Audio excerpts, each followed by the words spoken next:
Hello student, आज आम पढ़ा जुक्त दुई कलार पॉलिटिकल साइंस। मु प्रथम लॉन्ग क्वेश्चन अपलोड कर देइछि। मो चैनल को जाई वीडियोटा देखी दो। आज द्वितीय वीडियोटा अपलोड करवा। देख प्रथम वीडियोर इंट्रोडक्शन जहाँ थिला द्वितीय वीडियोर इंट्रोडक्शन मध्य ताहा मु एमती लॉन्ग क्वेश्चन गुड़ाक बनाए कि इंट्रोडक्शन प्राय सेम। से तुम एग्जाम रे लिखा भी सहज हम, तुम पढ़ा सहज हम। गणतंत्र मौलिक वैशिष्ट्य बा लक्षण कौन? पिला माने देख गणतंत्र मौलिक वैशिष्ट्य आलोचना कर ए क्वेश्चनटा लिख। गणतंत्र लक्षण आलोचना कर ए क्वेश्चनटा लिख। देख इंट्रोडक्शनटा ठीक कहूँ। विश्वर प्रत्येक राष्ट्र प्राचीन शासन व्यवस्था को अनुध्यान कले जनाए जे प्रत्येक राष्ट्र प्रारंभिक अवस्था एकछत्रवाद बा राजतंत्र शासन व्यवस्था प्रचलित थिला। पूर्वे कौन राजतंत्र बा एकछत्रवाद शासन चली। मानव जाति जेतेबेले सभ्य और शिक्षित हेले सेतेबेले साधारण जनता राजा एकछत्रवाद विरोध विद्रोह कले। जेतेबेले लोक मैंने शिक्षित हेले सेतेबेले एही एकछत्रवाद को रखा आउ देले नहीं शासन को। राजांकर मनमुखी शासन को विरोध करी गणतंत्र शासन प्रतिष्ठा कले। राजांकर मनमुखी शासन को विरोध कले आउ कहले कि आमे सब गणतंत्र शासन प्रतिष्ठा करिबा।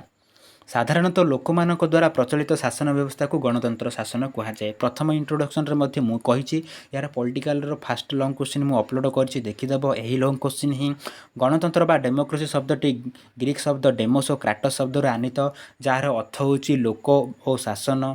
तमें गण बा क्षमता कहले भी हम, तापर जनता बा तमें क्षमता शक्ति कहले भी हम। तीन प्रकार कहीपर। यही शासन व्यवस्था प्रकृत सार्वभौमत्व क्षमता लोक मान हाथ में थाए। गणतंत्र शासन व्यवस्था प्रथम ग्रीक और रोम आरंभ हो सारा विश्व को व्यापी अच्छी। गणतंत्र शासन प्रथम ग्रीक आउ रोम रे आरंभ होइतिला, ताहापरे यह सारा देश को व्यापीची। गणतंत्र मौलिक वैशिष्ट्य और लक्षण।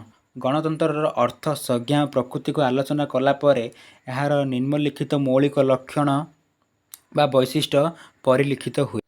देख प्रथम साइड हूँ लोक मानकर शासन। देख पिला माने मुझे धीरे धीरे लाइन कहूँ, तुम दी लाइन लिखिद तुम 2 मार्कर पढ़ी पार। तुम दी लाइन लिखले भी चलो, किंतु ये बुझापी लिखी। गणतंत्र हूँ लोक मानकर शासन। यही शासन व्यवस्था लोक मान इच्छा उपर निर्भर करे है। लोक मान इच्छा कले ही ये शासन व्यवस्था सुदृढ़ हम। लोक मानकर इच्छा को सम्मान दे कार्य करे। गणतंत्र सरकार तार प्रत्येक कार्य लोक मान निकट में उत्तरदायी रही है एवं यह सर्वदा लोक मान द्वारा ही परिचालित हुए। जदि लोक मैंने कहले कि आमको एमतीका सरकार दरकार नहीं बा भोट देवेनि बोले गणतंत्र मान सुदृढ़ हेनी। जदि एकजुट हेले कहले कि हाँ आम सरकार गठन करबू बेले लोक मान इच्छा उपर ही निर्भर करे। राजनैतिक समानता पॉलिटिकल इक्वालिटी। राजनैतिक समानता गणतंत्र मूल मंत्र। यही व्यवस्था सर्वदा राजनैतिक समानता उपर गुरुत्व देता है। राजनैतिक समानता मान कौन? राजनैतिक क्षेत्र में समस्त को समान उपर गुरुत्व देवा आवश्यक।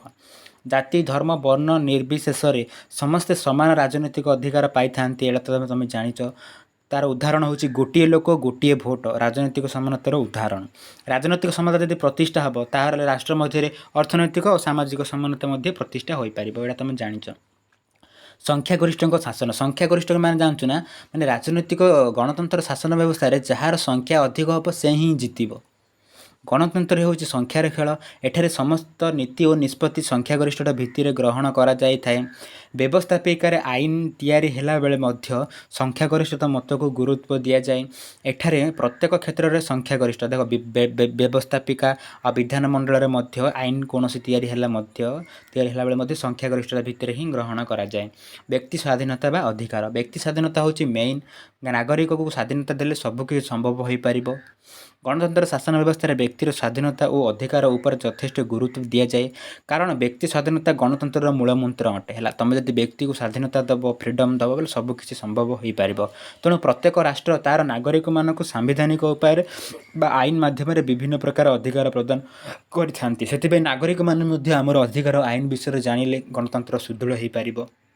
जनप्रिय सार्वभौमत्व। गणतंत्र मौलिक वैशिष्ट्य हूँ जनप्रिय सार्वभौमत्व।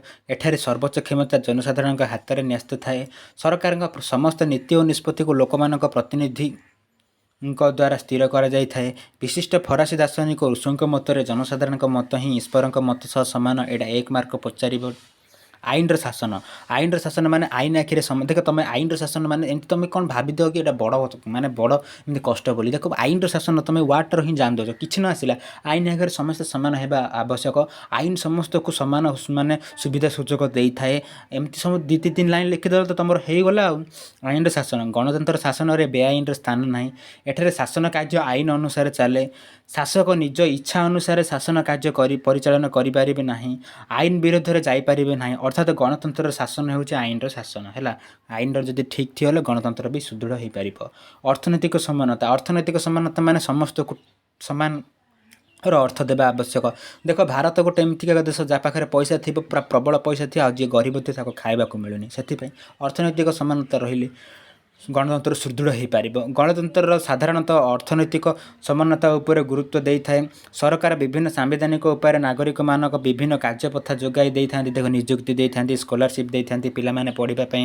ଦେଶର ଅର୍ଥନୈତିକ ସାମ୍ୟ ପ୍ରତିଷ୍ଠା ପାଇଁ ବିଭିନ୍ନ ପ୍ରକାର ବ୍ୟବସ୍ଥା ଗ୍ରହଣ କରିଥାନ୍ତି ଏତିକ ଲେଖିଦେଲା ପରେ ତାପରେ ଟିକେ କନକ୍ଲୁଜନ୍ 2 ଲାଇନ୍ ଲେଖିଦେବ ଉପରୋକ୍ତ ଆଲୋଚନାର ଜଣାଗଲା ଯେ ଗଣତନ୍ତ୍ର ଶାସନ ବ୍ୟବସ୍ଥା ଲୋକମାନଙ୍କ ଇଚ୍ଛା ଉପରେ ନିର୍ଭର କରେ ଏହା ରାଷ୍ଟ୍ର ମଧ୍ୟରେ ସମାନତା ବ୍ୟକ୍ତି ସ୍ୱାଧୀନତା ଉପରେ ଯଥେଷ୍ଟ ଗୁରୁତ୍ୱ ଦେଇଥାଏ ଦେଖ ଲଙ୍ଗ୍ କ୍ୱେଶ୍ଚିନ୍ ପୁରା ସହଜ ପଲିଟିକାଲ୍ ବି ସହଜ ପଲିଟିକାଲ୍ରେ ମୋର ବି ମଧ୍ୟ ମୁଁ ଏଥର ଏକ୍ଜାମ୍ ଦେଇଥିଲି ପୁରା ମୋର 98 ଆସିଛି ସୋ ତୁମେ ମଧ୍ୟ ଚେଷ୍ଟା କର ଭଲ କର ପରିଶ୍ରମ କର ଦେଖିବ ନିଶ୍ଚୟ ଫଳ ପାଇବ ତୁମର ମଧ୍ୟ କ୍ୱାର୍ଟରଲି ଏକ୍ଜାମ୍ ହେବ ସୋ କ୍ୱାର୍ଟରଲି ଏକ୍ଜାମ୍କୁ ମଧ୍ୟ ହେଲେ ତୁମର ବି ଏକ୍ଜାମ୍ରେ ସେଗୁଡ଼ାକ ମାର୍କ ମିଶିପାରିବ କ୍ୱାର୍ଟରଲି ଏକ୍ଜାମ୍ ଭଲ କର